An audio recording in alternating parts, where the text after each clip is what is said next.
अस्सलाम वालेकुम एवरीवन, कैसी हैं आप सब। आई होप कि आप ठीक होगे। अल्हम्दुलिल्लाह मैं भी ठीक ठाक हूँ। आजकल ना मुझे एक बात बुरी लग रही है कि हमारी जो बच्चियाँ हैं वो सोशल मीडिया पे स्क्रॉलिंग करती रहती हैं और स्नैपचैट पे मसनूई फ़िल्टर लगा लगा के और ख़ूबसूरती दिखा रही होती हैं और स्नैप्स कर रही होती हैं एक दूसरे को शेयर।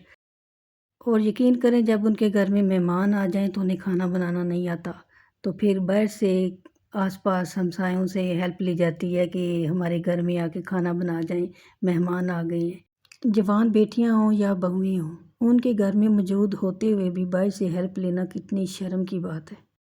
ये थी आज की मेरी बात। तो आज जो मैं रेसिपी आपके साथ शेयर कर रही हूँ, ये आलू अंडा की रेसिपी मेरी अम्मी की रेसिपी है। मेरी अम्मी और नानी अम्मा बहुत अच्छा खाना बनाती थी और अल्हम्दुलिल्लाह हम भी उन्हीं के शागिर्द हैं। तो चलिए रेसिपी पे स्टार्ट करते हैं। बिस्मिल्लाहिर्रहमानिर्रहीम। यहाँ पे मैंने 2 मीडियम साइज़ से थोड़े से छोटे प्याज लेके तो उसको बारीक मैंने स्लाइस कर लिया है।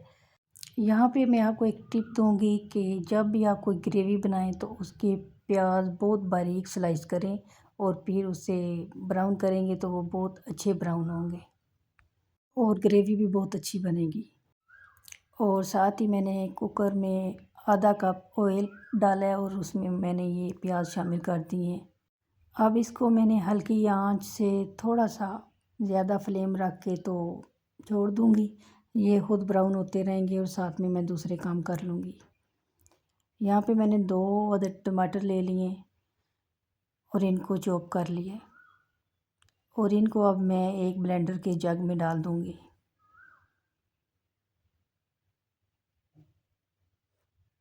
इसको साइड पे रखूँगी और साथ ही आलू छील लूँगी और इसको पानी से धो लूँगी।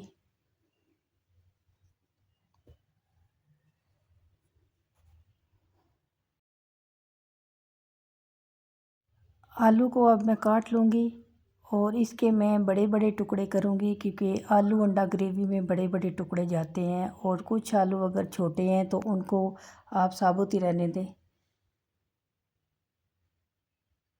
तो इसमें दोबारा मैं पानी शामिल करके रख दूँगी ताकि ये काले ना पड़ जाएं। और दूसरी तरफ मैंने पानी चढ़ा दिया है ऊपर अंडे उबालने के लिए। पानी गर्म हो चुका है, अब इसमें 6-7 अंडे डाल दूँगी मैं। अंडे हमेशा गर्म पानी में डालते हैं और फिर टाइम नोट कर लेते हैं। 12 मिनट इन अंडों को मैंने रखना है, इसमें हार्ड बॉईल नहीं करने। प्याज हल्का सा ब्राउन हो चुका है, अब मैं आंच तेज़ करके इसको गोल्डन ब्राउन करके फ़ौरन निकाल लूँगी, क्योंकि इसका जो कुकिंग प्रोसेस है ना, वो बाहर निकालते हुए भी ये पकता रहता है और रंग बदल जाता है। अब मैं इसमें थोड़ा सा पानी शामिल करके तो इसका पेस्ट बना के रख दूँगी। ब्लेंडर के जग में बहुत अच्छा ग्रेवी के लिए पेस्ट बनता है। बाकी ऑयल में मैं 2 चाय के चम्मच भर भर के लहसुन अदरक का पेस्ट शामिल करूँगी। इसको बस इतना फ्राई करना है कि इसका कच्चापन दूर हो जाए। उसके बाद जो मैंने पेस्ट बना के रखा है वो इसमें शामिल कर दूँगी और जो पेस्ट जग में साथ रह गया उसको भी स्पैचुला की मदद से सारा मैं इसमें निकाल लूँगी। अब इसमें मैं मसाले शामिल करूँगी। मसाले इसमें कोई ज़्यादा फैंसी नहीं जा रहे, बेसिक मसाले हैं।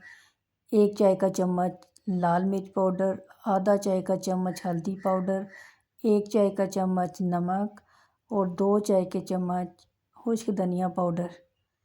ये शामिल करके मैं इसको अच्छी तरह बुनाई करूँगी। यहाँ पे मसाला भुन चुका है, ऑयल इसका सेपरेट हो चुका है। अब दूसरी तरफ दही लेकर मैं इसको अच्छी तरह फेंट लूँगी। दही फ्रिज में कूलिंग की वजह से काफ़ी बर्फ़ बना हुआ है, लेकिन ये आखिर मैंने इसको मिक्स कर लिया। अब आधा कप मैं इसमें दही का शामिल करूँगी। अच्छा, दही और लहसुन अदरक का पेस्ट इस खाने की जान है। अब मैं इसमें थोड़ा सा पानी शामिल करूँगी ताकि मसाला और दही जो है ये यकजान हो जाए और फिर दही का पानी सारा सुखा लूँगी मैं।